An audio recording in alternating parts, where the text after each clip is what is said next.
you guys watching Yellowstone? #1 show on TV right now. Yellowstone. Kevin Costner. They're out in Montana. They're at the Yellowstone. Great show. I believe it's in its 3rd season. I could be wrong. It's in its 4th. I have never missed one, to the point that I look forward to see. I look forward when Sunday's around. But they had a massive mistake in the latest episode. So let me take you back to the season finale of last year.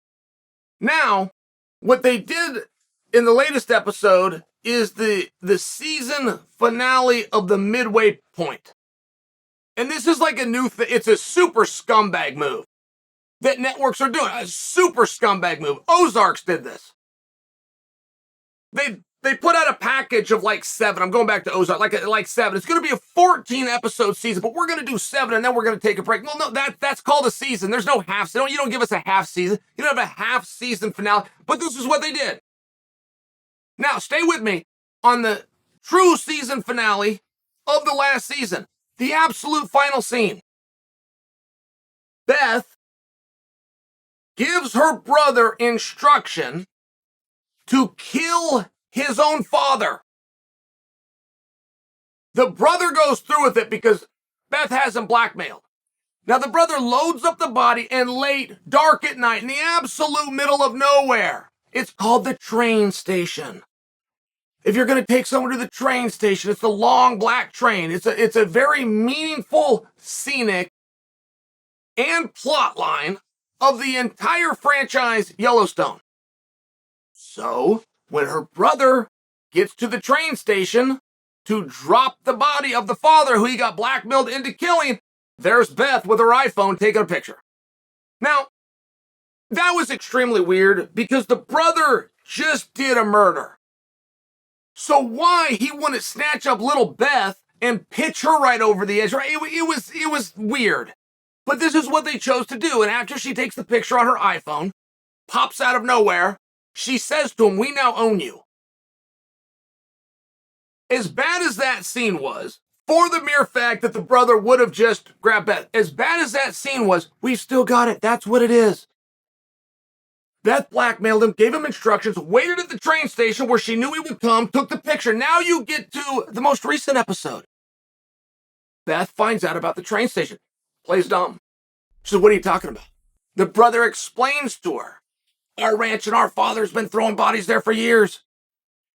It's on the border of the state and the county, and nobody knows exactly who regulates it, which is why there's no sheriff, there's no jury of your peers. It's the perfect place to dispose of a body that will never be found." Gives her the whole lecture, and she's dumbfounded to the point that she has to barge in and go talk to her dad. What the hell are you talking about? They forgot that on the season finale, she was there waiting for him, knowing that's where he would come to dump the body. It was a massive blunder. And it's still not the worst I've seen. The worst blunder I have ever seen was in a very popular movie. I go as far as to say, at least at the time, it was the funniest movie I'd ever seen. Now, it was called Dumb and Dumber, and it gets to be the funniest movie that I ever seen because it came out about 10 years before Superbad, which took its place. Dumb and Dumber. One of the opening scenes. The bad guy who's teamed up with a bad girl as their partner. The bad guy has very bad indigestion, to the point that he's having to take these pills and swallow them. Oh, he's got bad indigestion. So when he comes to the door, Jim Carrey's door, looking for him, Jim thinks that it's a bill collector for a utility and leaves him a note. He leaves a note to the gas man. "I've stepped out. I'll be back. I'll square up with you later. Please don't turn my gas off." Something along these lines. So when the bad guy gets the note, he says to his female partner, "He knows who we are. He's fallen to us. Look at this. He referred to me as the gas man," as he's like patting his stomach and taking his gas pills. Now, they never cracked that. So right there at that point, early in the movie, they demonstrate that Jim Carrey knows who they are. And then 45 minutes later, the guy decides to get in with Jim Carrey. He's just going to hitchhike on the side of the road and hope that Jim picks him up, which he does. The guy was not in disguise. Why would Jim pick him up? Did they forget that they told us that he believed Jim knew who he was?